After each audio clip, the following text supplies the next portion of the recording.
పిల్లలు 80-90% పాస్ అవుతున్నారు అధ్యక్ష, కానీ చిన్న చిన్న పదాలు కూడా ఇంగ్లీష్లో మాట్లాడలేకపోతున్నారు అధ్యక్ష. ఈ ప్రభుత్వం విద్యార్థుల నైపుణ్యాన్ని, అభివృద్ధిని మర్చిపోయి మొద్దు నిద్రలో ఉంది అధ్యక్ష. మీ ద్వారా వీరిని నేను ఈ ప్రశ్న అడగదలుచుకున్నాను అధ్యక్ష.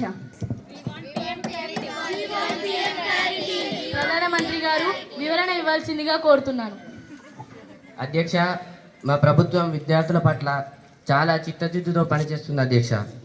ఇంజనీరింగ్ పూర్తి చేసిన విద్యార్థులకు ప్రతి రాష్ట్రంలో 100 ఎకరాలలో స్కిల్ యూనివర్సిటీని స్థాపించాము అధ్యక్ష. కొన్ని వేల మంది విద్యార్థులలో నైపుణ్యాలను అభివృద్ధి చేస్తున్నాము అధ్యక్ష. అయినా అధ్యక్ష, మాకు ఇంజనీరింగ్ కాలేజీ గురించి చెప్పేది వారి హయాంలో ఇంజనీరింగ్ సీట్లు అమ్ముకొని పేద ప్రజల కడుపు కొట్టారు అధ్యక్ష. ఈరోజు వాళ్ళు పేద ప్రజల డబ్బులతో భవనాలు కట్టుకున్నారు అధ్యక్ష. మాది మాటల ప్రభుత్వం కాదు అధ్యక్ష, చేతల ప్రభుత్వం.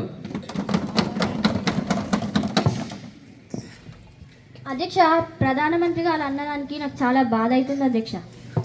దీన్ని మేము తీవ్రంగా ఖండిస్తున్నాం అధ్యక్ష. పేదవారి డబ్బుతో మేము బిల్డింగ్స్ కట్టుకోలేదు అధ్యక్ష. నా చిన్నతనంలో నేను ఏం చేశానో తెలుసా అధ్యక్ష?